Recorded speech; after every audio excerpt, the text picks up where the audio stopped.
Ne laisse pas passer cette opportunité. Saisis-la. Saisis l'opportunité qui se présente devant toi aujourd'hui. Saisis-la. Ne te laisse pas influencer par cette personne qui est en train de te conseiller, qui est en train de te dire que non, il faut laisser, non, qui est en train de te faire ceci, qui te dit de te raconter des choses pour que tu laisses une opportunité. Ne laisse pas cette opportunité. Et ce conseil, en fait, je m'adresse à ceux qui sont dans des relations toxiques, ceux et celles qui sont dans des relations toxiques, hommes ou femmes. Si vous êtes dans une relation toxique, si vous êtes en relation notamment avec un pervers narcissique, un homme ou une femme, faites très attention. Parce que le pervers narcissique, c'est un voleur de temps. Et quand je dis temps, je dis vraiment temps dans toutes les dimensions du temps. Vous savez, dans la Bible, il est écrit, il y a un temps pour toute chose. Il y a un temps pour semer, il y a un temps pour récolter. C'est le pervers narcissique, en fait, te vole ce temps-là. Il te vole ton temps horaire, ton temps chronos, les minutes et les secondes qui passent, mais il te vole ton temps kairos, le temps en termes de saison de vie. Il y a des saisons de ta vie qui sont prévues pour avoir un certain type d'opportunité. Il y a des saisons qui sont prévues pour que ces opportunités-là s'en aillent.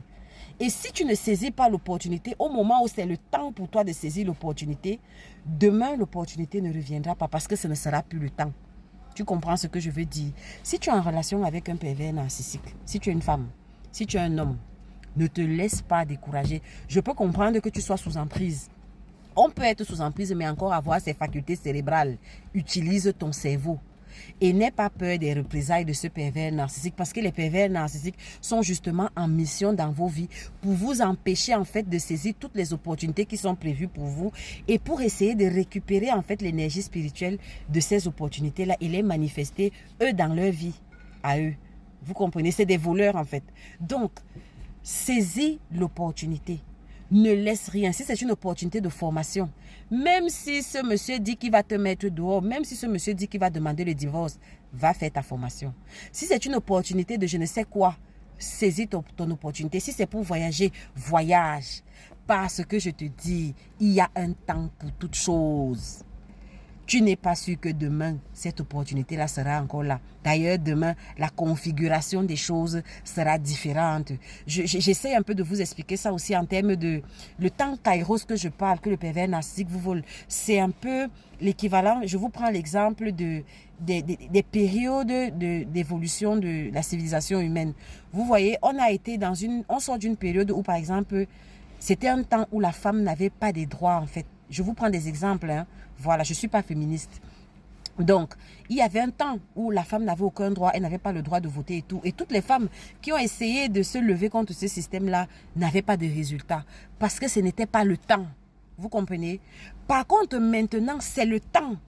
Il y a des, je peux dire quoi, il y a un mystère dans le temps. C'est comme si c'est des choses qui s'ouvrent même dans le monde astral, dans le monde spirituel, qui font que maintenant, les énergies et les conditions sont favorables. Et maintenant, c'est le temps de la femme. Ce n'est plus comme avant. La femme a le droit de voter, la femme a le droit de travailler, la femme a des droits qu'elle n'avait pas il y a de cela un certain temps, un certain moment. Parce que justement, le temps a changé. C'est ça. Et dans ta vie, sache que c'est comme ça. Il y a des saisons où c'est le temps. Regardez par exemple dans l'agriculture. Si ce n'est pas la saison d'un certain type de fruit, vous n'allez pas trouver ce fruit-là. Sauf s'il y a des gens qui font des cultures en contre-saison. Mais si on respecte les saisons normalement, si ce n'est, je dis n'importe quoi, si ce n'est pas la saison des oranges, ne comptez pas aller dans un verger et trouver des oranges à maturité. Tu comprends? Donc, quand c'est la saison des oranges, il faut profiter au maximum pour récolter le maximum d'oranges. C'est la même chose pour ta vie.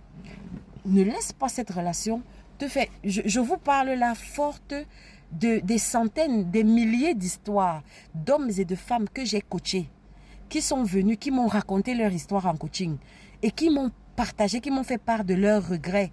Que waouh, j'avais cette opportunité, tout était... Et quand c'est une opportunité, hein, quand c'est le temps, tout est ouvert. Ça glisse comme, je ne sais pas. C'est exactement à ce moment-là que telle personne est favorable, que telle porte s'ouvre, que même le climat est favorable pour que tu saisisses l'opportunité. Et le pervers narcissique sait détecter ces moments-là. Les pervers narcissiques, que ce soit des hommes, que ce soit des femmes, vous allez même remarquer que c'est là où ils deviennent tranchants. Parce que eux, ils ont les antennes. Parce que les pervers narcissiques ne fonctionnent pas seuls. Parce que les pervers narcissiques fonctionnent avec leurs complices, les petits démons qui leur susurrent des informations à l'oreille. Et donc, oui, ils perçoivent, ils sentent qu'ici, il y a quelque chose qui est en train d'arriver dans la vie de cette personne. Il ne faut pas que cette personne saisisse cette opportunité. Alors, c'est à ce moment-là qu'il devient méchant. C'est à ce moment qu'elle devient vilaine. C'est à ce moment que ton mari commence à te battre à la maison. C'est à ce moment-là qu'il te donne les coups de poing à la maison. C'est à ce moment qu'il décide de ne pas te donner l'argent de la ration. C'est à ce moment que cette dame décide de ne plus te donner son corps, etc., etc. Parce qu'elle a flairé qu'il y a quelque chose qui est en train de vouloir arriver dans ta vie. Et il ne faudrait pas que tu saisisses cette opportunité. Et d'ailleurs, j'en veux pour preuve, ceux qui sont passés par cette case-là, vous reconnaissez que quand vous laissez passer l'opportunité, après vous sentez comme un soulagement chez ces personnages. Et puis à un moment donné, vous voyez un petit air de dédain, un petit air moqueur. Genre, tu crois que quoi? J'étais eu. Et puis c'est les mêmes personnes qui vont venir maintenant vous manquer de respect demain. C'est les mêmes personnes qui vont venir vous manquer de respect, qui vont venir te dire que tu n'es rien, qui vont venir te dire que tu ne vaux rien et que machin, machin. Pourquoi? Parce que justement, par naïveté, tu as... Et ces personnes-là fonctionnent de deux façons. Ils peuvent fonctionner par la façon douce. Ça, c'est la façon la plus difficile à détecter. Il fait semblant d'être gentil, elle fait semblant d'être gentille. Il fait semblant d'être la meilleure personne sur terre pour savoir ce qui est bien pour toi. Je suis désolée, aucun être humain n'est mieux placé que toi-même et ton Dieu pour savoir ce qui est bien pour toi. Fût-il ton mari, fût-il ta femme? Non. Donc, à ce moment-là, cette personne fait semblant d'être gentille, très gentille, et comme elle connaît tes problèmes, elle sait que tu as un manque affectif. Donc, pendant cette période-là, ils peuvent posséder d'une façon où ils deviennent très séducteurs ou bien elles deviennent très séductrices. Donc, elle te donne, elle te gave d'amour, elle te gave d'affection. Et pendant qu'elle est en train de te gaver d'affection, elle te détourne de ton chemin. Elle te détourne de ta destinée. Elle te dit non, Aka, tu n'as pas besoin d'y aller. Tu n'as pas besoin d'aller à ce rendez-vous. Ce monsieur, même d'abord, je ne le sens pas. C'est bien beau que cette personne ne sente pas ce monsieur, mais il faudrait que toi aussi, tu ne le sentes pas.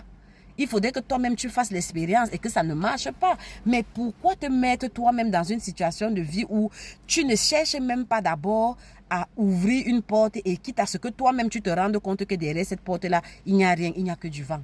Parce que finalement, quel est le rôle de cette existence? Le rôle de cette existence, en fait, c'est l'opportunité pour nous, en tant qu'être humain, de faire des expériences. Donc, ça te fera une expérience, mais autant de faire des expériences par toi-même. Pas téléguider et contrôler parce que les pervers narcissiques, c'est des esprits de contrôle. Donc, je reviens sur mon conseil. S'il te plaît, saisis cette opportunité. La bourse qu'on te donne aujourd'hui, demain, cette bourse-là ne sera plus disponible. Peut-être que tu ne rempliras plus les mêmes conditions d'âge. Peut-être que tu n'auras même plus l'énergie nécessaire. Peut-être que tu seras déjà dépressive. Peut-être même on aura déjà compliqué les conditions d'accès à cette bourse-là. Si tu as l'occasion de saisir quelque chose, de saisir un poste, de saisir un voyage, de saisir une opportunité, saisis-la.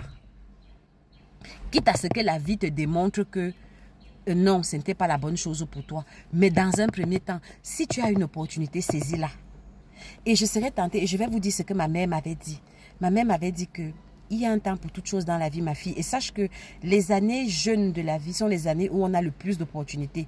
Et plus on avance dans la vie, plus on avance en âge dans la vie, de moins en moins il y a de carrefours d'opportunités. Et à un moment donné, on est maintenant devant une seule ligne de route qui évolue de façon longiligne, comme ça là, avec maintenant très peu d'opportunités. Donc quand tu es jeune, plus plus c'est le moment de ne pas te laisser distraire. Saisis le maximum. D'ailleurs, ceux qui lisent la Bible, le psalmiste ou bien dans le livre de Proverbes avait dit que saisis, c'est-à-dire que jette ton pain à la surface des eaux. Donne-en une part à 1, à 2, à 3, voire à 5, à 7. Tu ne sais pas ce qui peut produire sous le soleil des vivants. C'est une façon de dire quoi? Saisis le maximum d'opportunités qui s'offrent à toi tant que tu en as encore le temps, tant que tu en as encore la possibilité. Parce que tu ne sais pas de quoi demain est fait. Et il ne faudrait pas que demain tu te retrouves en disant que « Oh, je regrette, c'est telle personne qui m'a fait louper cette opportunité. » Oui, mais cette personne-là ne sera pas là malheureusement. Elle ne sera plus là pour t'aider à pleurer. D'accord? Saisis les opportunités. Je vous parle là en connaissance de cause. J'ai eu cette grâce-là que malgré tout, j'ai saisi les opportunités. Je n'ai pas laissé Je ne me suis pas laissé influencer de façon négative jusqu'aux opportunités que j'avais. Il faut saisir les opportunités dans la vie. Et ton futur te dira merci. Ne te laisse pas influencer par ce pervers narcissique.